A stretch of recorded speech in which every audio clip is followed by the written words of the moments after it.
start.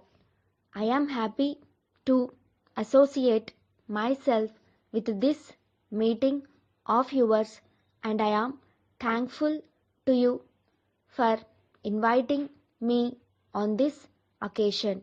I have been interested in many types of activities during the past few years, and in the position I occupy now, I have to cultivate a many-sided interest in things. Life is an intricate and complicated affair for the individual and more so for a nation, and it is sometimes difficult to say which of any two things is more important, for each depends upon the other.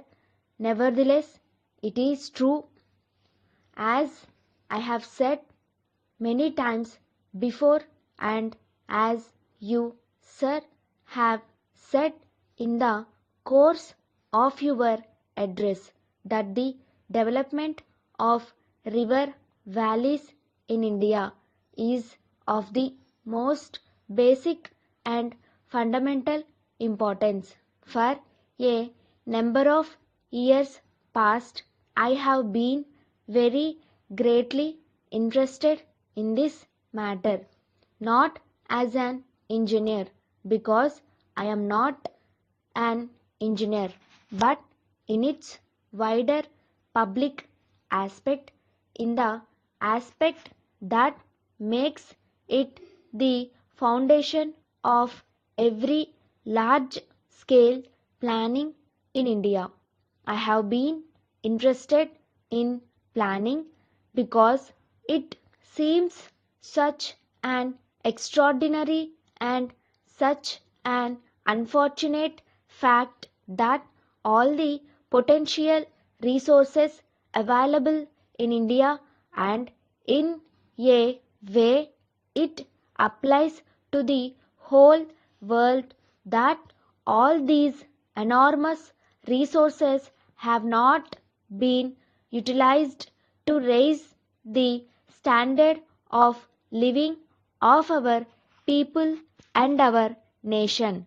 There was a time in the past, in the long distant past, when it might have been said with some correctness that the world's resources were not really enough to raise the standard of living of the population of the world to the extent desired.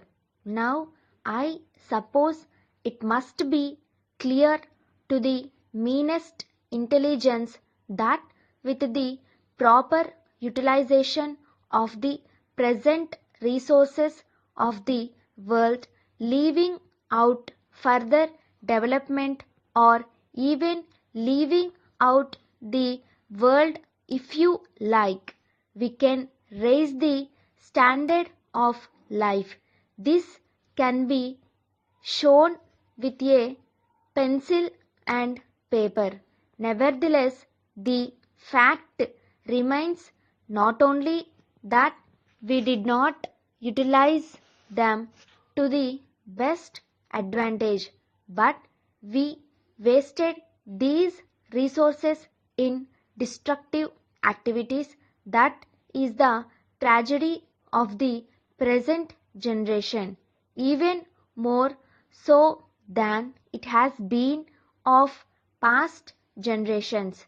Always found in history, this conflict between the forces of constructive effort and those of destruction is found to an even acuter degree today.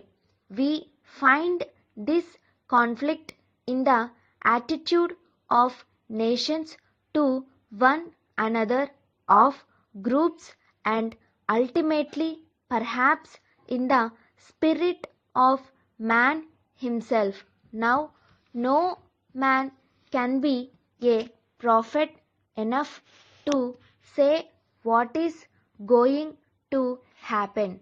I have no doubt that they will win, but I do not know what damage the other forces might during about by delaying the process of planning and raising the standard of humanity. Well, we have to convert this vast potential into actuality. Look at the map of Asia and of India.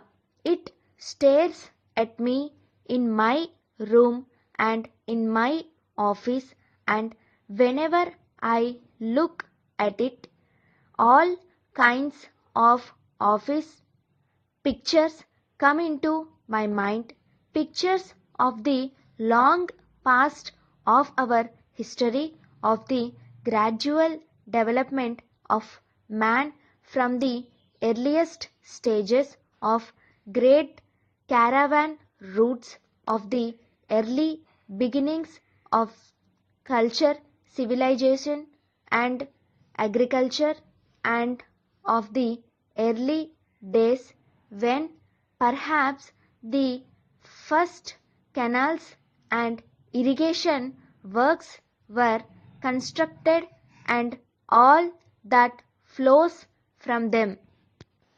Trivandrum, 8th January 1987.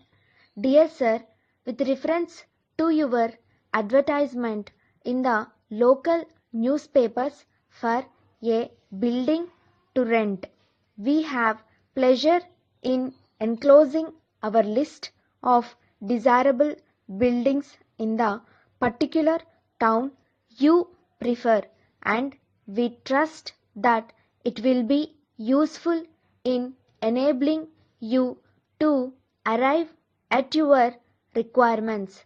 We would like to draw your special attention, however, to a very desirable building at Wellington Island, the letting of which we have in our hands at the present moment. The building, which is constructed on an attractive premises, contains 3 bedrooms, 1 drawing room, a kitchen, and 2 bathrooms. In addition, there is a small outhouse and a car shed, as well as an acre of garden land well planted with fruit trees. The situation is almost ideal, being in a residential part of the town, convenient for both bus and train, and facing the famous Malabar Hotel. The rent is rupees 1,000 per mensem, excluding water and current charges, which in our opinion is very reasonable. We have to state that the agreement of the present tenant extends until the end of this month, but we feel sure that he could be induced at a very slight cost to yourself to vacate the building at an earlier date, which could be more convenient to you.